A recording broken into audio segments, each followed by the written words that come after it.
I had an idea. I was going to talk about boat positioning and some other things, and we're going to get into that. But along with boat positioning, I started thinking about what could you do to offset bad boat positioning. And guys, like I said, if you're new to this, what I'm trying to do is offer as much help and advice that I can see after spending all these years on the front of the boat and seeing really the guys that really do good from the back of the boat, guys that really understand what's going on, adapt very well, things like that. I'm trying to give some of that advice from a different perspective. So with that being said, a lot of guys complain about boat positioning, but you got to realize one thing, guys. I can't stress this enough, okay? Most boaters, and guys, I'll include me in this, I'm going to set up every situation probably what's best for me, okay? And I'll tell you why. We always are having to deal with boat positioning and the wind and certain things. And sometimes it's out of our control, sometimes it is. I'm not trying to ever make it a disadvantage, but I also don't think about it. When I fish team tournaments, no one ever gets in the back of the boat. So even when I'm in a team tournament, my partner's right next to me. So we're always in the front of the boat. It is what it is. I position the boat where it is to make it easiest for me. I say all this because for one reason, guys, and I'm going to preface this, and I can't say it enough. You can agree or disagree, but I'm just telling you how it really is, okay? I'm not going to tippy-toe around this. On the boater side, you got to realize, I mean, you got to look at it from this perspective.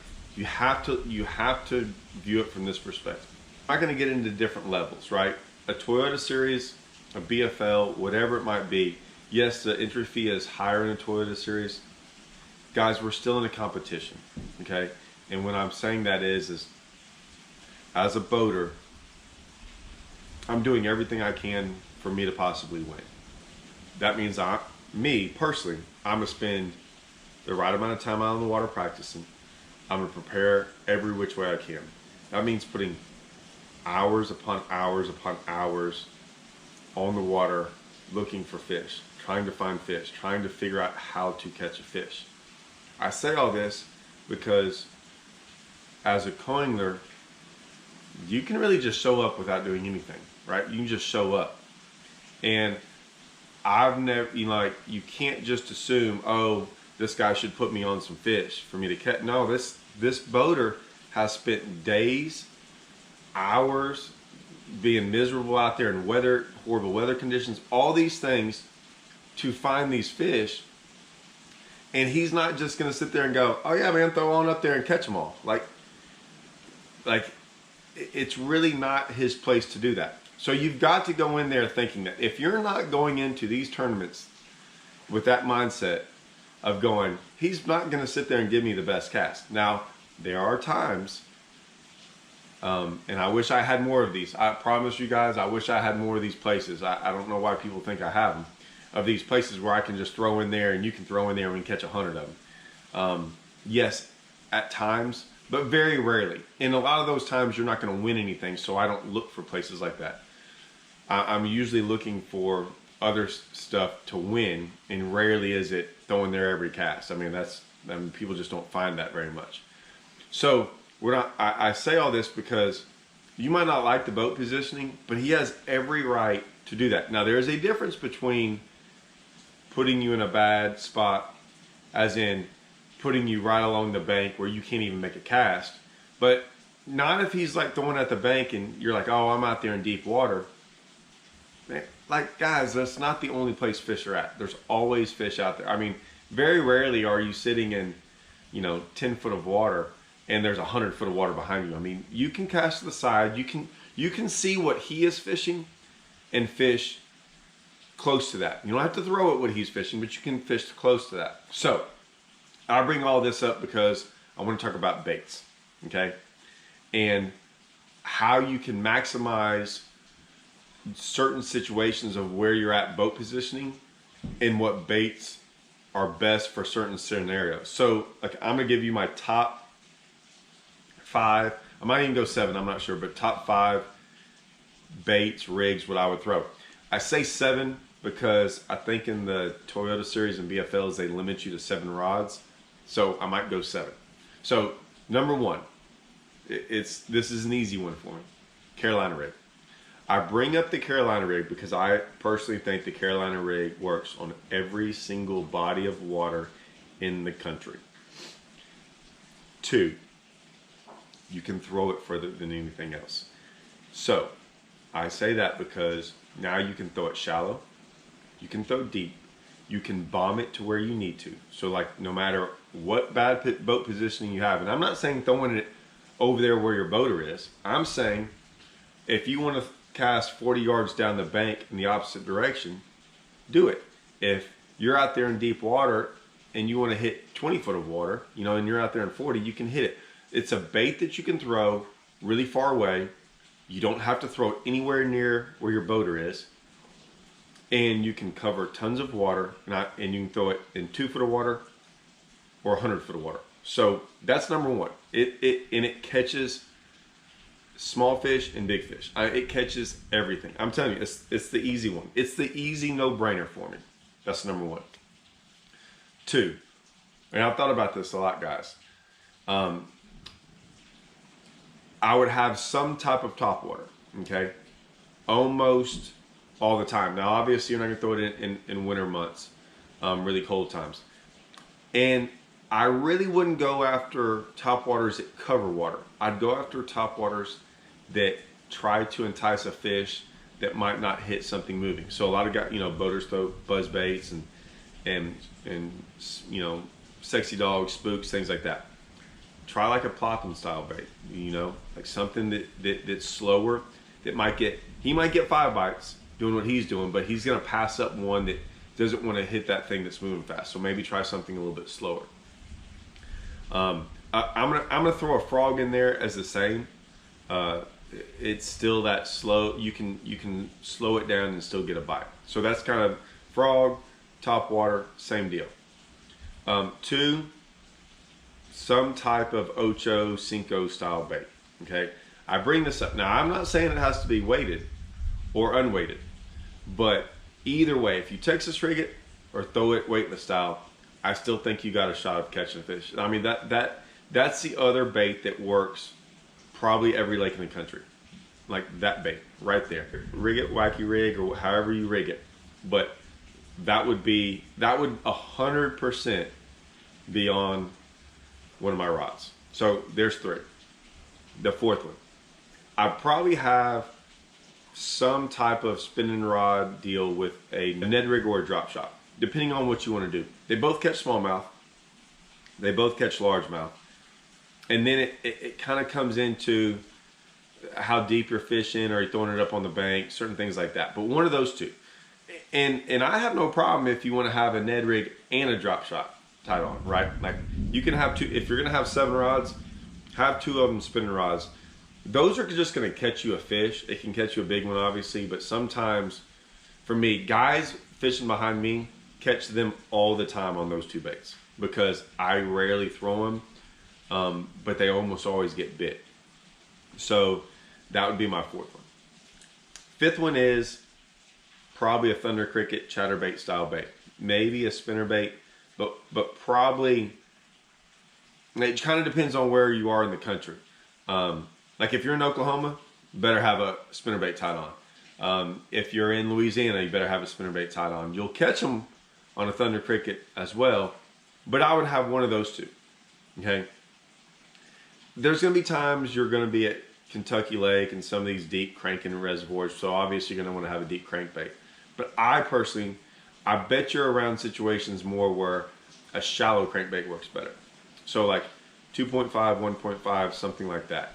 I'll tell you the other one too. This might be, that was going to stop on 5, probably a red eye shad. And make it real simple. Make it like chrome and blue, right? I can't tell you how many times it makes no sense for them to throw like a rattle trap style bait out there and a guy will catch one randomly. Now, I wouldn't throw it all day long if it's not the deal. So there's 6. I know that's kind of broad. In the last 3 or 4, is going to be more situational. But the first three, the Carolina rig, the Ned rig, the Thunder Cricket topwater, those are givens. I'm telling you, those are givens to where every lake I would go to, I'd be throwing those. Now, I bring all that up because there's obviously going to be certain baits that are very situational. You know, you might be fishing grass all day, or you might be flipping all day. I get that part, right? Even if you're flipping all day, though, that Texas rig Senko is going to catch them. Like on the outside of the bush. Not every single fish might be in a bush or something. Not every single fish is going to be in matted grass. A lot of times, if you're fishing matted grass and you're flipping, there's going to be open grass fairly close to you. So you can throw that out there. So, like I said, you want to think about things sometimes that you can throw really far and work overall. I've had a lot of guys ask me this on my last video about taking advice from a co-angler and things like that. And then a lot of people said, hey, can I ask my guy what I'm doing?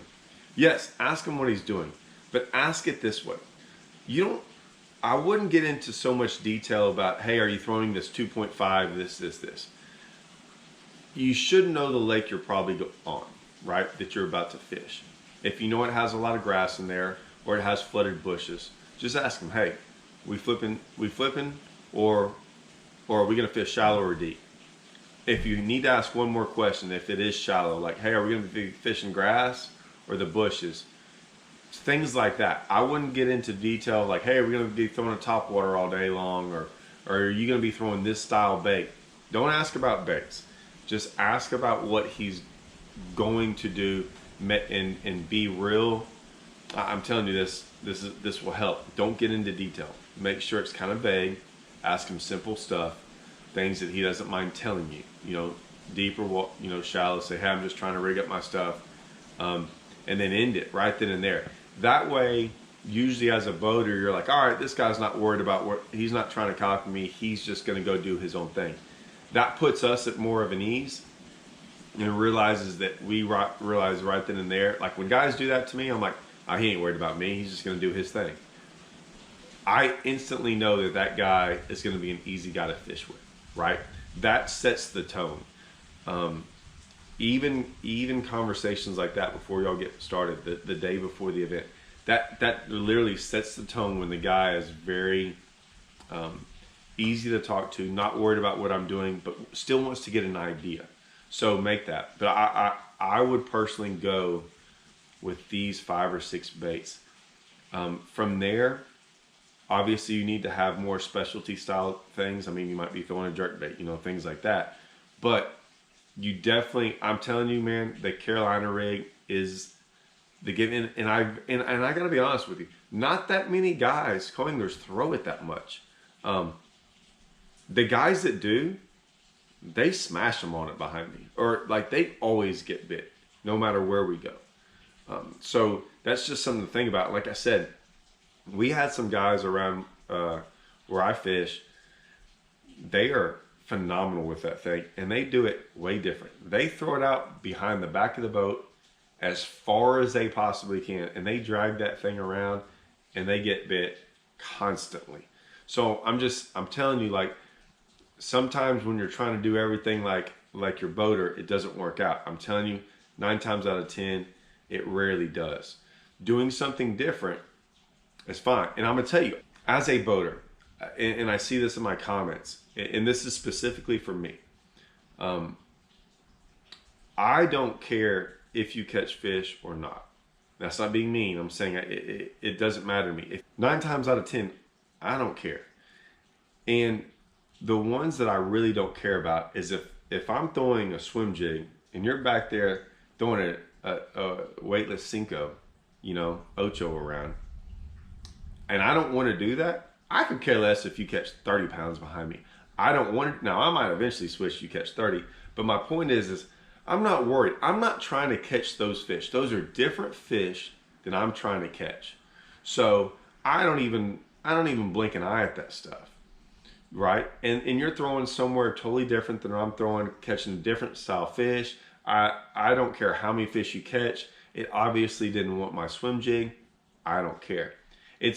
It's the ones where I'm throwing up there and, cast over me or being really, really aggressive on where you're trying to cast. Those are the things that start getting very frustrated. And now it puts me on edge that, maybe I throw at a bush here and I want to throw back to it. Next thing I know, right as soon as I get my bait out, your bait's going in there when there's hundreds of other bushes out there. Like I said, if you're doing something different than your boater, at least for me, I don't care what you catch. I hope you catch a giant back, man. Catch them all, because I'm not going to probably do that. If I did, then I should be doing that. So like I said, a lot of times for me, the way you catch them dictates a lot of things. So if you're out there dragging a Carolina rig around and smashing on them, and I'm not throwing, and I'm cranking, I can either switch if I want to, but if not, that's on me that I'm not figuring it out. Keep catching them. You're not in his way. You're out there doing your own thing in the back of the boat. Those are the kind of guys that are the best to fish with, by far. Those are the kind of guys that I'm willing to work with more, help more. Even if maybe they're missing or losing some fish, I'll give them. I will try to help those guys as much as possible, because man, they're doing their own thing. And I think that's part of it, is trying to not necessarily always do your own thing, but when you have that mindset of doing it all on your own and not worried about the other guy, it puts us at way more of an ease. So keep that in mind. So bait selection is key for you, but it also dictates a lot about how that day goes between you and your guys. So just keep that stuff in mind. It's little things like that, because we as fishermen, it's not a superstitious thing, but it's like everything can get in your head, whether it's a fish missing, whether you lose one, breaking off, like sun, the clouds. I mean, everything can kind of dictate certain things. So, I mean, everything can kind of put someone on edge or not on edge. And I know some guys are they're wild and crazy about it. I mean, they would be hard to deal with. They lose a fish and they go cussing and throwing rods and everything like that. So, I mean, it's almost like they make you feel bad if you catch one. That should never be the case. You should never feel bad because you catch a fish doing your own thing. Now, fish blows up, on their topwater bait, and as he's reeling in, you throw over there with your bait and catch it. Hey, look, guy starts yelling at you. I don't know what to tell you, man. I would say that's pretty big of a no-no. But other than that, if you're just doing your own thing, don't sweat that guy. If you catch a bunch of fish behind him and he gets mad, that's on him, not on you. You keep doing your thing. So, anyways, hope this helps, guys. I think episode 5, I'm going to be working on it. It's going to be coming out real quick. Like I said, I promise to get in that whole casting deal. We're going to jump into it. Y'all keep on throwing these good comments and questions out there. I keep on having to answer them. So, works out well. Anyways, good luck to y'all, guys.